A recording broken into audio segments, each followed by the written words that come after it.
आणि ही आपण लाईव्ह दृश्य पाहतो आहोत नवी दिल्लीतली काँग्रेसच्या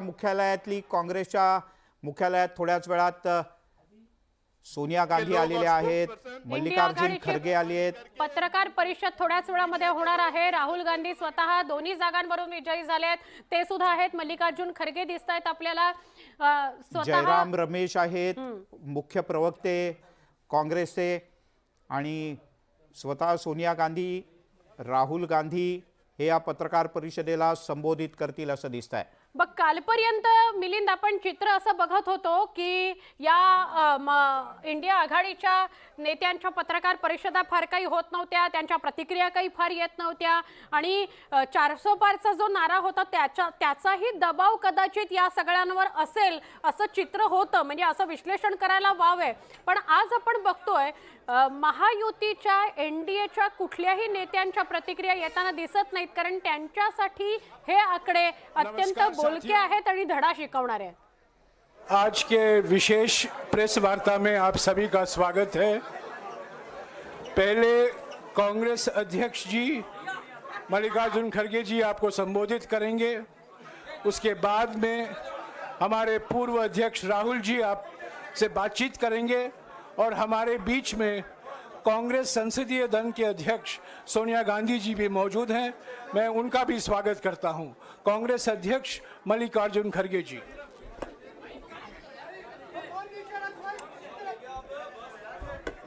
क्यों इसको नहीं डाला शायद।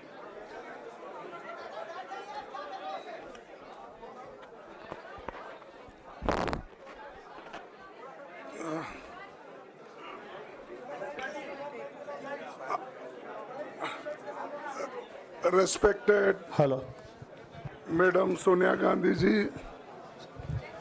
राहुल गांधी जी, प्रियंका गांधी जी, और इस मंच पे बैठे हुए हमारे पार्टी के सभी नेतागण, आज जो देश में चुनाव के रिजल्ट आए हैं, ये मैं तो पहले कहूँगा ये जो रिजल्ट है जनता की रिजल्ट है, और ये जनता की जीत है और लोकतंत्र की जीत है। हम पहले से यही कह रहे थे कि ये लड़ाई हमारी मोदी वर्सेस जनता है, लोग हैं। तो 18वीं लोकसभा के चुनाव में हम विनम्रता से जनमत को स्वीकार करते हैं। इस बार जनता ने किसी एक दल को पूर्ण बहुमत नहीं दिया, खासकर सत्ताधारी दल भाजपा ने एक व्यक्ति एक चेहरे के नाम पर वोट मांगा। अब ये स्पष्ट हो गया है कि ये मैंडेट मोदी जी के खिलाफ गया है। ये उनकी राजनीतिक और नैतिक हार है। जो व्यक्ति बार बार अपने नाम से ही हर जगह वोट मांगते थे, उनकी ये बहुत बड़ी हार है, और नैतिक दृष्टि से ये तो उनको बहुत बड़ा विरोध डाला। बैंक खाते सीज करने से लेकर तमाम नेताओं के खिलाफ अभियान चलाया। फिर भी शुरू से आखिर तक कांग्रेस पार्टी का कैंपेन सकारात्मक था, पॉजिटिव था।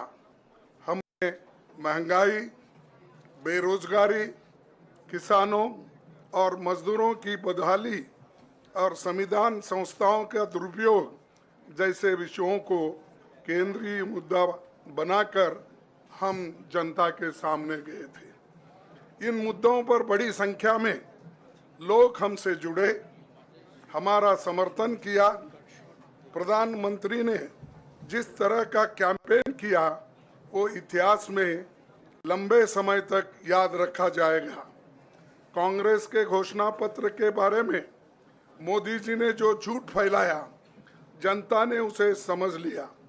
मैं इस मौके पर कहना चाहूँगा कि श्री राहुल गांधी जी की दोनों यात्राएं, भारत जोड़ो यात्रा और भारत जोड़ो न्याय यात्रा के दौरान लाखों करोड़ों लोगों को मिलना, लोगों की समस्याओं को सुनना और आगे चलकर उन समस्याओं का हल ढूंढना हमारे कैंपेन का आधार बना। हमने इसी को 5 न्याय और 25 गारंटी का नाम दिया और इसी के आधार पर हमने गारंटी कार्ड बनाया। हमारे कार्यकर्ता उसे लेकर घर घर पहुंचे और लोगों को संपर्क करें। इसके अलावा जो एक महत्वपूर्ण बात है वो भाजपा नेतृत्व की अहंकार की वजह से हुई।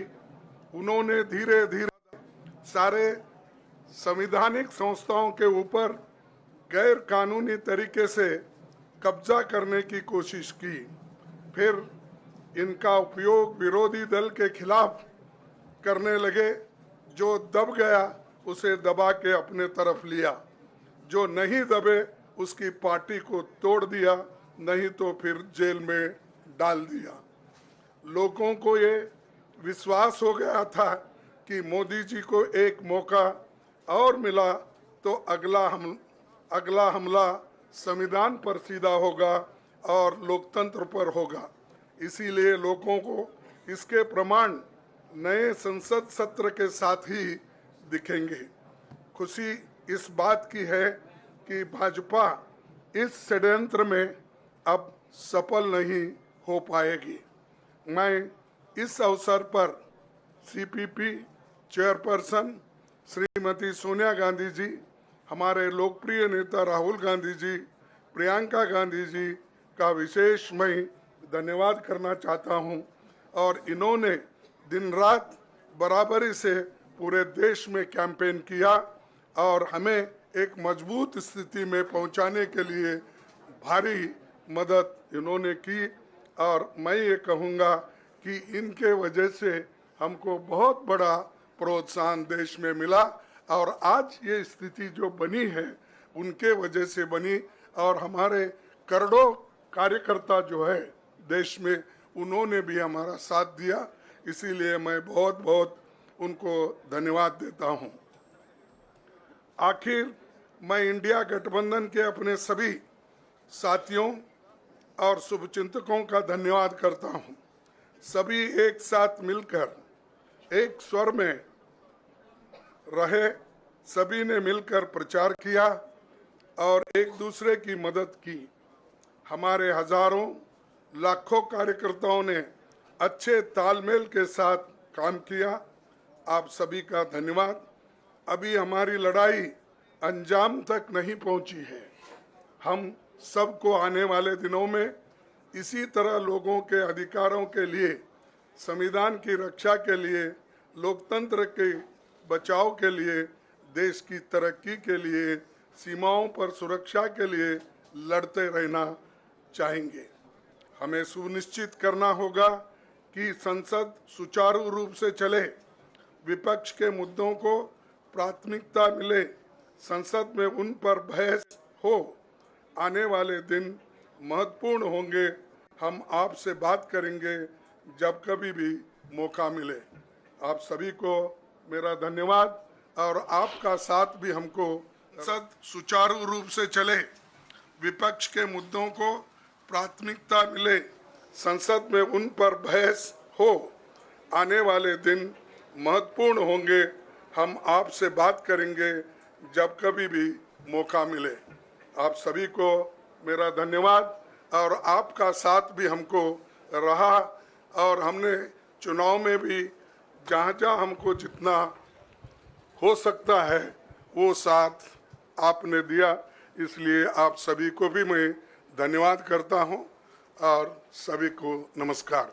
शुक्रिया खड़गे जी। मैं राहुल जी से गुजारिश करूंगा वो आपको संबोधित करें।